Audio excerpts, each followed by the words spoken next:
Doctor Naharin Islam Khan অনেকটা বেশ কয়েকটি গুরুত্বপূর্ণ বিষয় আনলেন যে জায়গাগুলোতে দ্বিমত। আমরা শুনছি বিএনপি অনেকগুলোর সাথে একমত এবং এ পর্যন্ত যারা জাতীয় ঐক্যমত্য কমিশনের সাথে 5টি সংস্কার কমিশনের সুপারিশ নিয়ে আলোচনা করেছে সবাই বেরিয়ে বলেছে বেশিরভাগ ক্ষেত্রে একমত, কিছু কিছু জায়গায় দ্বিমত। এখন কিছুটা যতই কম হোক না কেন গুরুত্বপূর্ণ যদি হয় সেটি কিন্তু অনেক চিন্তার বিষয়। তো যেমন ধরেন কনস্টিটিউশনাল কাউন্সিলের প্রস্তাব এবং তার মধ্য দিয়ে রাষ্ট্রের গুরুত্বপূর্ণ পদগুলোতে নিয়োগ, বিচার বিভাগ থেকে শুরু করে শাসন বিভাগ, সেই জায়গায় আপত্তির কারণটা কি? তার মানে হচ্ছে যেই প্রক্রিয়ায় যেভাবে আমরা দলীয় বিবেচনা নিজেদের পছন্দের লোকজনকে বিভিন্ন প্রতিষ্ঠানে বসিয়ে সব কিছু নিজেদের নিয়ন্ত্রণে রাখার চেষ্টা করছি, সেই বৃত্ত থেকে কি আমরা বেরিয়ে আসতে চাই না? তার আগে নাজমুল ভাই একটা প্রশ্নের উত্তর আমাকে দেন। আমরা যে পরিস্থিতিতে আমরা এক্সপেক্ট করছি একটা নির্বাচন হবে, আপনি কি আশা করেন না নির্বাচন নিরপেক্ষ হবে? নিশ্চয়ই আশা করেন। অনেক আশা করে, আমি আশা করি, সবাই আশা করে। এটার জন্যই তো এই জুলাই এসেছিল, তাই না? তো এখন আমি যদি ভেবে থাকি যে নির্বাচন নিরপেক্ষ হবে, তাহলে বিএনপি যে যে জায়গাগুলো তাদের কমপ্লেইন দিচ্ছে বা কিছু দ্বিমত, একটু দ্বিমত, অনেকখানি দ্বিমত, পুরোপুরি দ্বিমত বলছে, তাহলে নিশ্চয়ই বিএনপিরও মনে আশা আছে যে এটা নিরপেক্ষ নির্বাচন হবে।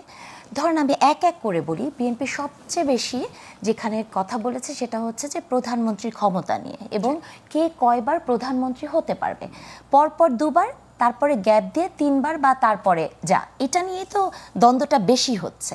তো নির্বাচন যদি নিরপেক্ষ হয় তার মানে কি, আমি বিএনপিকে ভোট দিয়েছি, আপনি দিয়েছেন, অন্যরা দিয়েছে, একটা দল মানে সবাই মিলে এটার একটা রিফ্লেকশন হয়েছে নির্বাচন।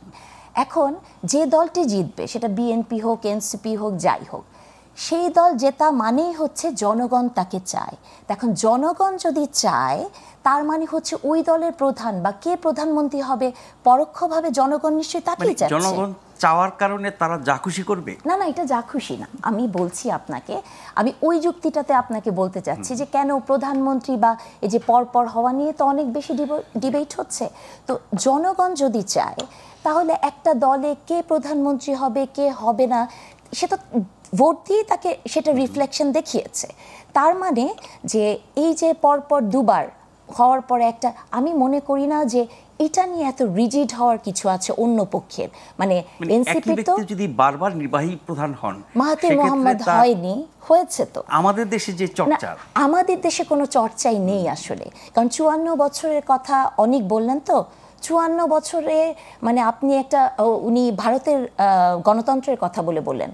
54 বছর বাংলাদেশে কি হয়েছে? শুধু স্বপ্ন দেখা, স্বপ্নভঙ্গ, তাই তো হয়েছে, তাই না? যাকে নিয়ে মানে 72 মানে 71 আমরা যেভাবে এই দেশে স্বাধীনতা পেয়েছি, হ্যাঁ, শেখ মুজিবুর রহমান, আমি মনে করি যে বাংলাদেশকে স্বপ্ন দেখিয়েছেন উনি, স্বপ্নভঙ্গ করিয়েছেন উনি, তাই না? উনার হাত দিয়ে বাংলাদেশে আমাদের সবার স্বপ্নভঙ্গ হয়েছে।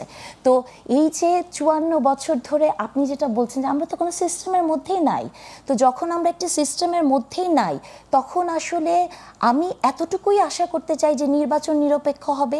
এবং আমি এনসিপিকে মানে আমি অনেককে একটা প্রশ্ন করতে চাই, এই যে আমরা বা অনেকরা গণতন্ত্র, নির্বাচন এগুলো নিয়েই শুধু কথা বলে না, সংবিধান, অনেকরা কি কখনো এই দেশের কৃষকের ভাগ্য নিয়ে কথা বলেছে? আলু চাষি যে কালকে হতাশ হয়েছে, এত আলুর উৎপাদন হয়েছে তার মুখে হাসি নেই, অনেকরা কি তাদের নিয়ে কথা বলে? তার মানে কি একটা রাজনৈতিক দল হওয়া মানেই কি শুধু আপনি নির্বাচন ক্ষমতা নিয়েই কথা বলবেন? আমি অনেককে বিনীতভাবে অনেকের কাছে জানতে চাই, উপর থেকে ভাবছে জিনিসটা, আপনি যখনই উপর থেকে ভাববেন তাহলে বার্ড আই ভিউ বলে একটা কথা আছে না, উপর থেকে ভাবলে তো আপনি আরো বড় করে দেখবেন। আপনি কাছাকাছি সামনে থেকে দেখলেই তো ছোট করে দেখবেন, তো আপনি যখন বড় করে দেখছেন, গ্লোবাল স্কেলে দেখছেন, আপনি বড় স্কেলে দেখছেন, সেখানে আপনার কৃষক নাই, সেখানে আপনার আলু চাষি নাই, সেখানে কি শুধু বিএনপি ক্ষমতা? এটাই আমি অনেককে বিনীতভাবে, রাষ্ট্র ব্যবস্থাটা তো সব মানুষের জন্য, সেটাই। তাহলে দেখেন আজকে পর্যন্ত এনসিপি যতগুলো কথা বলছে সবই কিন্তু নির্বাচন সংস্কার এই কেন্দ্রিক, তাই না? আমি অনেকের কাছে জানতে চাই, নির্বাচনের কথা অনেকে দল কম বলছে না, মানে নির্বাচনে যদি বিরোধিতা করেন সেটাও তো নির্বাচনের কথা, মানে আমি বলছি কনসেপ্ট, আমি বলছি না যে আপনি পক্ষে বলছেন না বিপক্ষে বলছেন।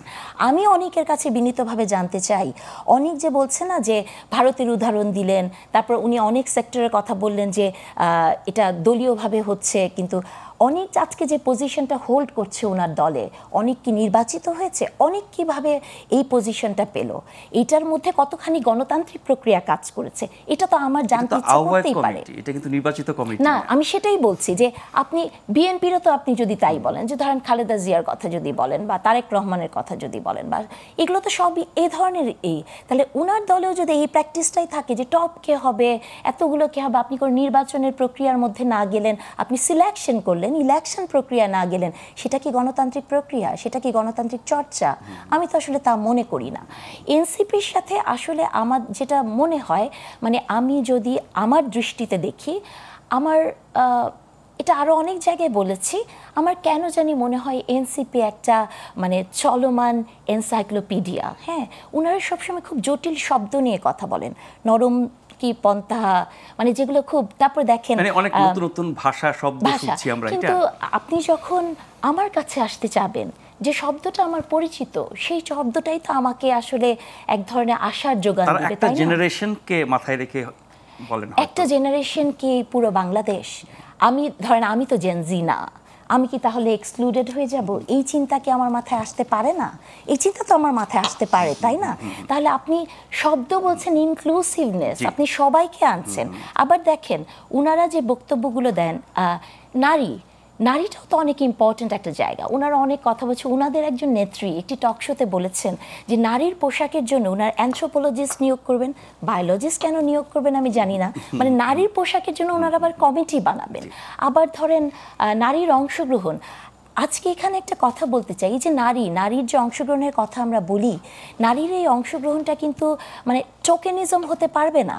ধরেন নারীর যে একটা সিভিক যে একটা স্পেস আছে, সেইখানে আপনি নারীকে নিলেন ঠিকই, প্রতিনিধিত্ব দেখাচ্ছেন, কিন্তু আমি নারী, আমি সেখানে কেমন করে যেতে চাই, আমি হিজাব পরে যেতে চাই, হিজাব ছাড়া যেতে চাই, আমি সোজা হয়ে বসতে চাই না বাঁকা হয়ে বসতে চাই, সেই ডিসিশনটা যখন একজন নারী নিতে পারবে, তখনই কিন্তু মানে নারীর অংশগ্রহণটা আসলে সার্বিক হবে, তাই না?